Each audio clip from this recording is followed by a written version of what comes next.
All eyes were supposed to be on Caitlin Clark. Every camera in that building, every seat that got snatched up the moment tickets went on sale, every storyline written by every reporter in the country pointed in one direction. And that's exactly what made what happened next so interesting. Because basketball doesn't care about your storyline. Basketball doesn't care who the cameras are pointed at. Basketball rewards whoever is actually ready to play when the lights come on. And the question nobody thought to ask before that opening tip was simple. Who else on that floor was ready to grab a piece of this moment? Because in the middle of all that noise, in the middle of all that attention pointed at number 22, a rookie named Raven Johnson stepped onto the court and quietly, calmly, possession by possession, started shifting the entire rhythm of the basketball game. She didn't announce herself with one big flashy play. She announced herself with about 20 small ones. A deflection here. A closeout there. A read on a pick and roll that most rookies don't make until their third year in the league.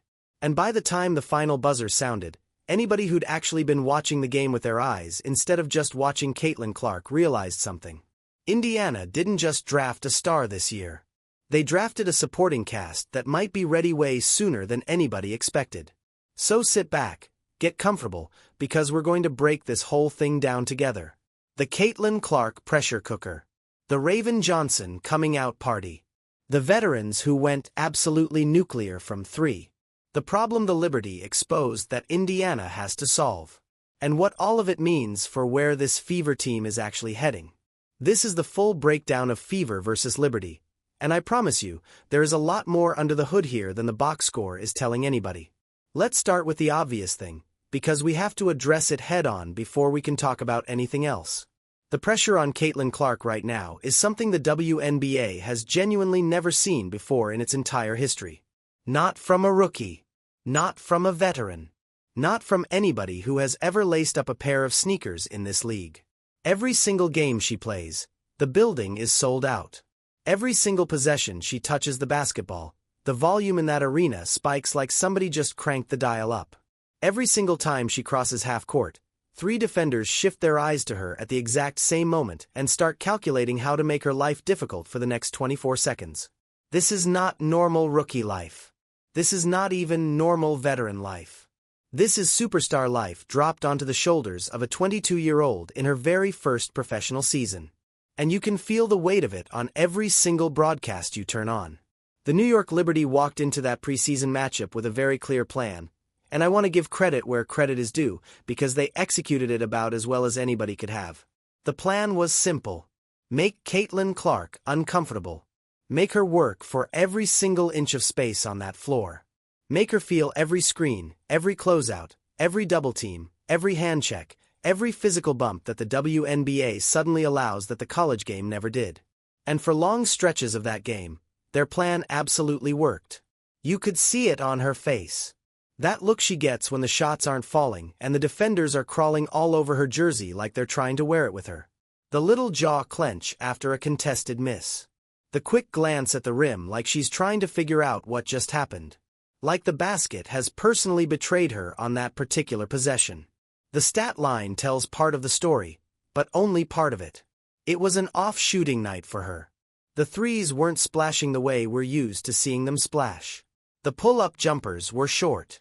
A couple of drives got swallowed up by Liberty defenders who are simply bigger, longer, and more physical than anything she ever faced in her entire college career.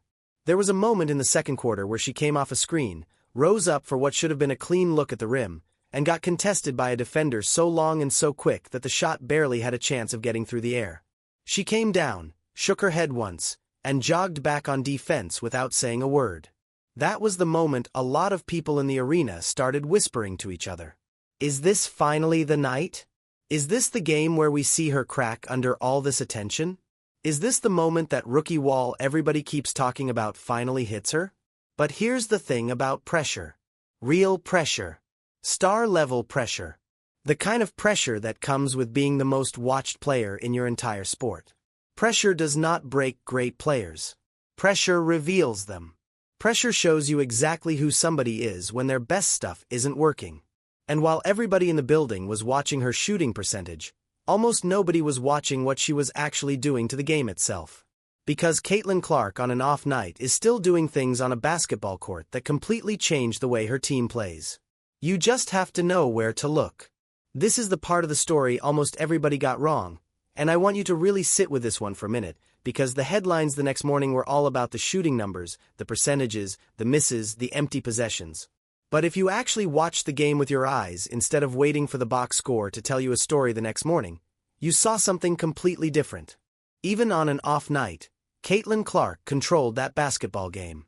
Read that sentence again. She controlled the game. The tempo of the entire matchup ran through her hands all night long. When she pushed the ball, the fever pushed.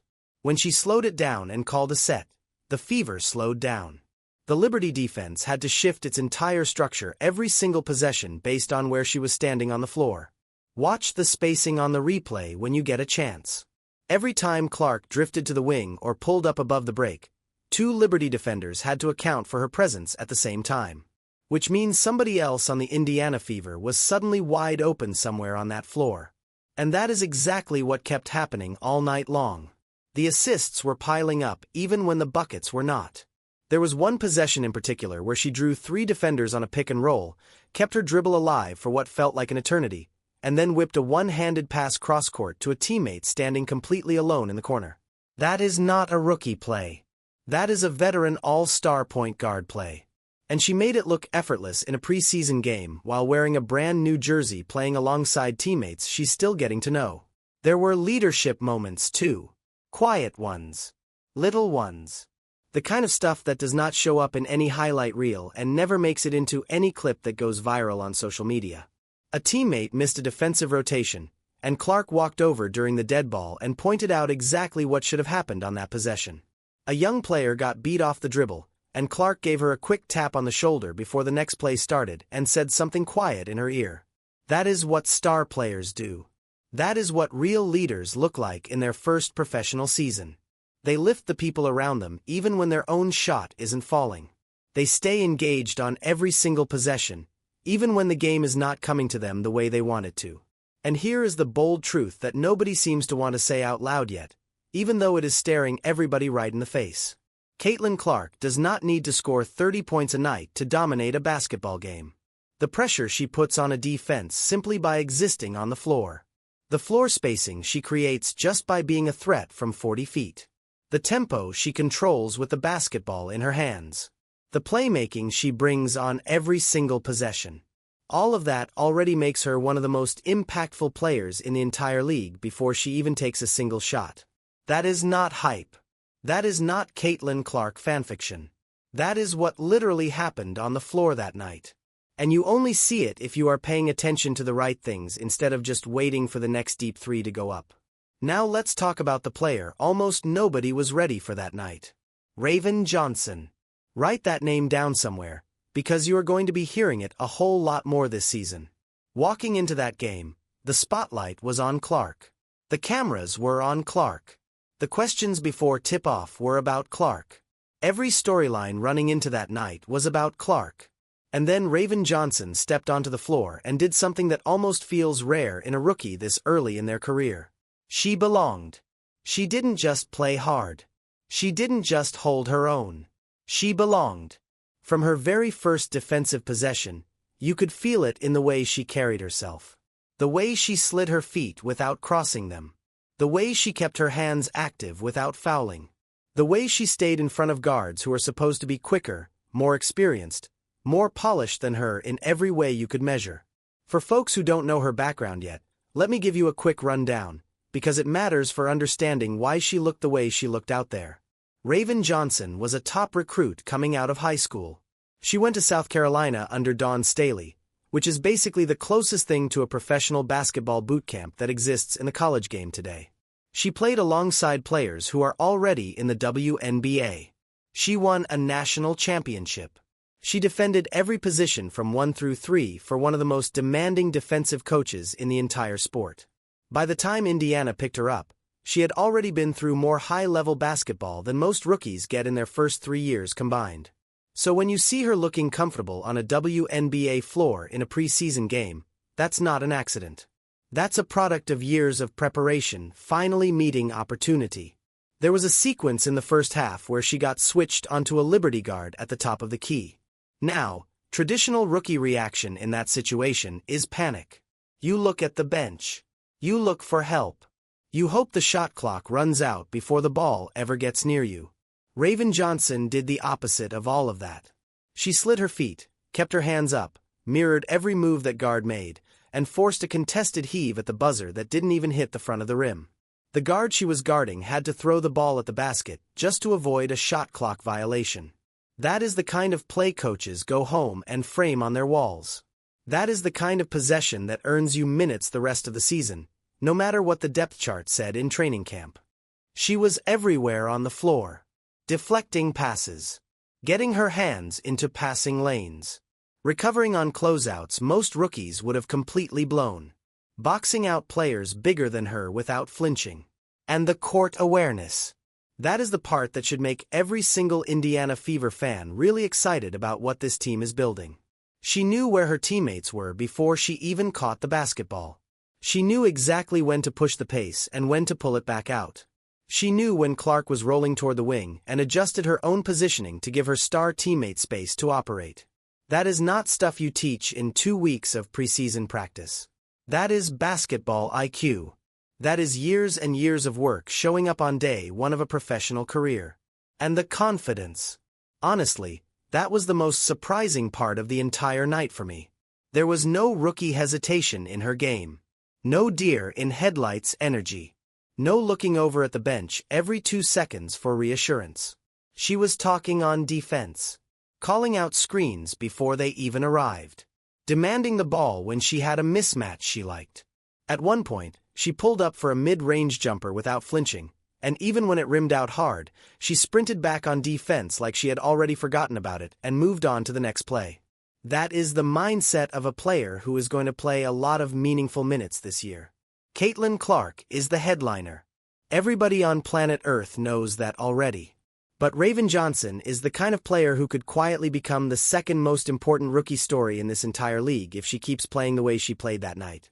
She is the type of piece that makes Indiana scary. Not right now. Not next month. But by the time this season really gets rolling and this team starts truly figuring itself out together. Think about what this gives Stephanie White as a head coach. You've got Caitlin Clark running the show, which means defenses have to dedicate an enormous amount of attention to her every possession. But now you've also got a rookie guard next to her who can defend the toughest perimeter assignment on the other team, run the offense if Clark needs a breather, and not lose a single possession to inexperience while she's out there. That is a luxury most coaches in this league do not have. That is the kind of complementary piece that turns a good team into a real problem. And while everybody was busy trying to figure out the Caitlin Clark story and the Raven Johnson story, 2 veterans were quietly going absolutely nuclear from the perimeter all night long. Kelsey Mitchell and Sophie Cunningham. Lights out shooting. Absolute buckets. The kind of performance that makes opposing coaches scribble new notes in the timeout huddle and shake their heads on the sideline. Kelsey Mitchell came out hunting from the opening tip. She did not wait for the offense to come to her. She did not stand around in the corner waiting for a kick-out pass. She moved without the basketball. Sprinted off screens. Set up her defenders before catching. And the second the rock touched her hands, it was already on its way to the rim. There was a stretch in the second half where she hit back-to-back-to-back shots. 2 threes and a pull-up mid-range. And the Liberty bench just looked at each other like they had absolutely no answer for what was happening. Because they didn't have one. When Kelsey Mitchell gets going like that, she is one of the toughest covers in the entire league. And that night, she was getting going in a major way. Here's something a lot of casual fans might not realize. Kelsey Mitchell has been one of the most underrated scorers in this league for years. She came out of Ohio State as one of the most decorated shooters in the history of the women's college game. She's averaged double-digit scoring almost every single year she's been a pro. But because she was on Fever teams that weren't winning much, a lot of the national attention never quite reached her. Now, with Caitlin Clark drawing all that defensive focus, Mitchell is suddenly getting the cleanest looks of her entire career. And the results are showing up immediately. Sophie Cunningham was right there with her, matching the energy step for step. Knocking down threes. Making smart cuts to the basket. Bringing that veteran toughness this team is going to need every single night when the games start counting. She had a corner three in the third quarter that hit absolutely nothing but net, and the bench erupted like it was a regular season playoff game in May. Cunningham is the kind of player every team needs but not every team has. She's tough. She's not afraid to mix it up physically. She'll take a charge. She'll set a hard screen. She'll get under somebody's skin if that's what the game calls for. And she can shoot. That combination of grit and shooting is exactly what Indiana was missing in previous seasons. Adding her to a team that already has Mitchell and Clark is the kind of move that doesn't make a lot of headlines in the offseason, but pays off in massive ways once the games start. And here's the connection I want you to lock in on, because this is the part most people are missing when they talk about Indiana this year. None of this happens without Caitlin Clark. The space these snipers were getting all night long did not just appear out of thin air on its own. It was created. It was created by Clark pulling defenders out beyond the arc with her gravity. It was created by Clark drawing double teams off the pick and roll on possession after possession. It was created by Clark commanding so much defensive attention that her teammates suddenly had cleaner looks than they have had in years wearing that Indiana Fever jersey. That is what a true star point guard does for a team. She does not just score her own points. She makes every single person around her better just by being on the floor. Mitchell hit her shots. Cunningham hit her shots. They earned every single one of those baskets with their own work, their own movement, their own preparation. Nobody is taking that away from them. But the gravity Caitlin Clark creates on the floor every time she touches the ball is the engine that makes those shots possible in the first place. And once you start seeing the game through that lens, you start understanding exactly why Indiana could end up being a much more dangerous team than the early season predictions had them being. Because shooting like this combined with playmaking like that is the kind of math that wins basketball games at the absolute highest level of the sport. But let's keep it real with each other for a second, because I do not want to sit here and paint a picture that this was a perfect night for the Indiana Fever. It was not. And pretending otherwise would be doing every single one of you watching this dirty. There was a real problem on display in that game. And if Indiana does not figure it out fast, it is going to haunt them all season long. The New York Liberty are massive. Massive. We're talking length, height, physicality, and the kind of interior presence that just bullies smaller teams into submission possession after possession. Once that Liberty front line gets position underneath the rim, it is over. Game possession done. They were grabbing offensive rebounds like they were the only team allowed to jump for the basketball. They were finishing through contact like the contact wasn't even there. They were resetting plays after misses and getting second and third chances on the same possession over and over again. The Fever fought every single possession. Nobody can take that away from them. They boxed out. They tried to muscle up. They tried to compete in the paint. But there were stretches in this game where the difference in pure size between these two rosters was just impossible to overcome no matter how hard you tried. Watch the rebounding numbers when you get a chance to look them up. The disparity was real, and it told the story of the entire matchup whether anybody wanted to admit it or not. And that is the thing about a team built around perimeter scoring and pace and three-point shooting. Yes, it is fun to watch. Yes, it is exciting for the fans. Yes, it generates open looks from deep. But when the other team can just send everything to the paint and dare you to stop them with size, you have to find an answer somewhere on your roster. The Indiana Fever do not have a dominant interior presence the way the New York Liberty do. That is just the truth of where this roster is sitting right now. Aaliyah Boston is a wonderful player, an all-star, a former Rookie of the Year, and she is going to anchor that frontcourt for years to come. But asking her to match up with the kind of length and physicality the Liberty trot out every single night is asking a lot of any one player. So the answer has to come from somewhere else. It has to come from team rebounding as a complete unit. From every single guard crashing the glass on every single shot that goes up. From boxing out as a team instead of just hoping somebody on the roster grabs it. From the kind of effort plays that turn what should be 3 offensive rebounds for the Liberty into 1. Or even better, into none at all. This is fixable. It really is. But it is going to take real work, real focus, and real intentionality from the entire roster. Not just from the 2 or 3 bigs. Because when you play a team like New York twice, 3 times, 4 times in a regular season, the size advantage is going to be sitting there waiting for you every single time. And if you do not have a plan for how to neutralize it, that plan is going to write itself in the loss column for you. Now let's pull back the lens and talk about what all of this actually means. Big picture. Zoom out for a second and forget the box score. Forget the final result of one preseason game that does not even count in the standings. What does this night actually tell us about where Caitlin Clark and this Indiana Fever team are truly heading from here? Here's what I think after watching every single minute of this game twice with my own eyes. Caitlin Clark is adjusting in real time. She is adjusting to the speed of the WNBA, the size of the players guarding her, the physicality the referees are allowing. The targeted scouting reports every single team in the league is preparing just for her, and the box-in-one defenses being built specifically to make her uncomfortable on every possession. Remember, this is the same league where she has already taken physical shots from veterans in her short career. The hits keep coming. The defenses keep getting more creative. And she keeps standing back up. The most important thing about her adjustment is that she is figuring it out faster than people are giving her credit for. The shot will come back. The percentages will normalize. That is just basketball math. Even Sabrina Ionescu had rough shooting stretches her first year in this league, and look at where she's sitting now as one of the best players in the game. Great shooters have off nights. Great shooters have off weeks sometimes. What separates them from everybody else is what they do on those off nights to still help their team win. What does not normalize on its own is the playmaking, the leadership, the floor command, the gravity. And on every single one of those fronts, Clark already looks like a player who has been doing this for a decade. The team chemistry is building right in front of our eyes if you know where to look.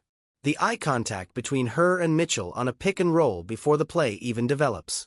The way Cunningham relocates to the corner before Clark even lifts her head up to find her. The way Raven Johnson is already plugging into the defensive scheme like she's been there all year.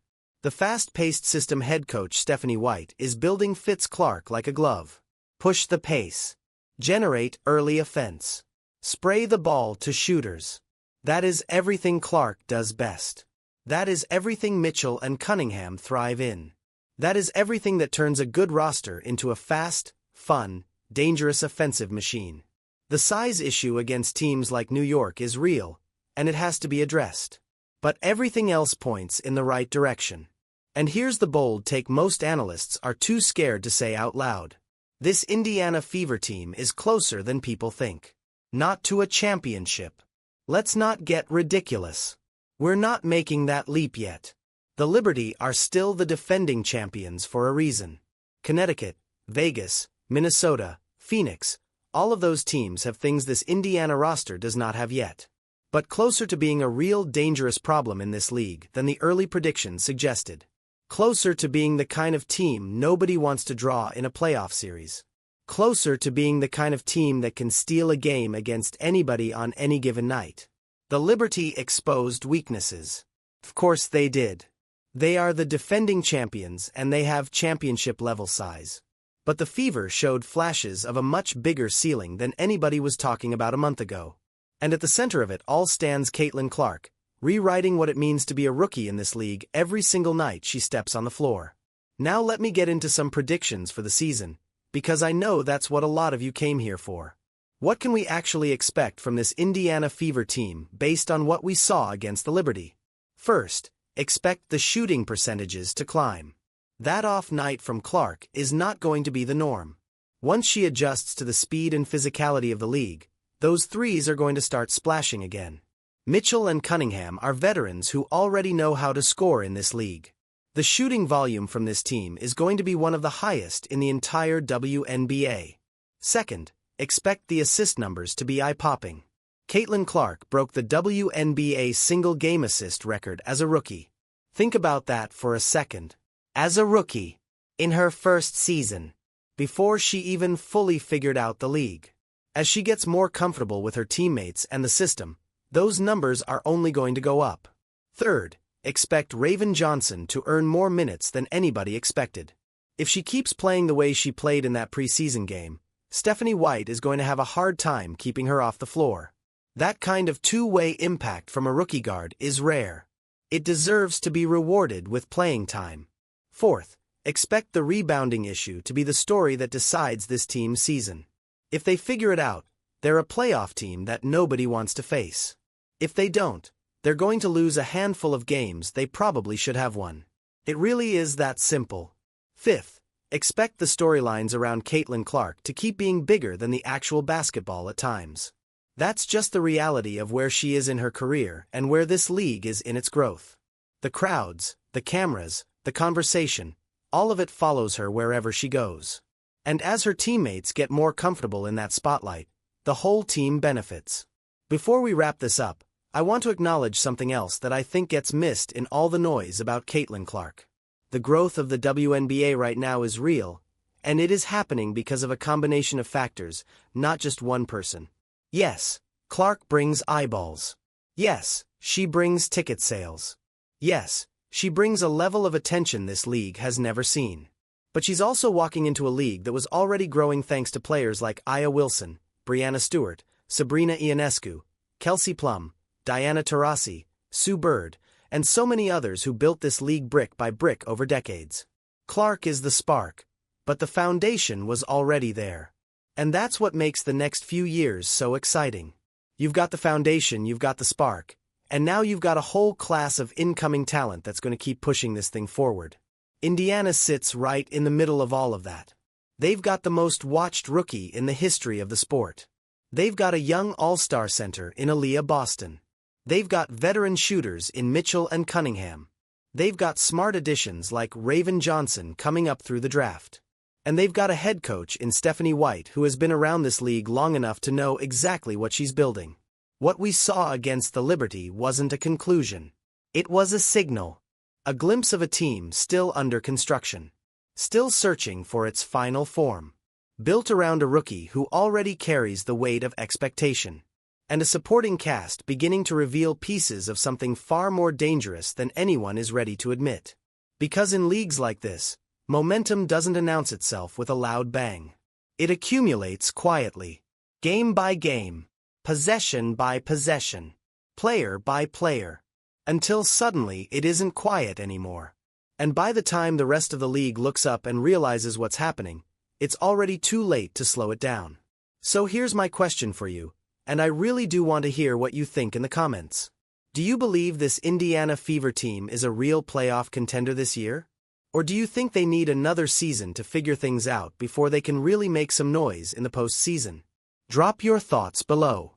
Let me know what you saw in that Liberty game that I might have missed. And if you enjoyed this breakdown, hit that subscribe button so you don't miss the next one. There is a whole season of basketball coming, and you don't want to miss a single game. Thanks for watching, and I'll see you on the next one.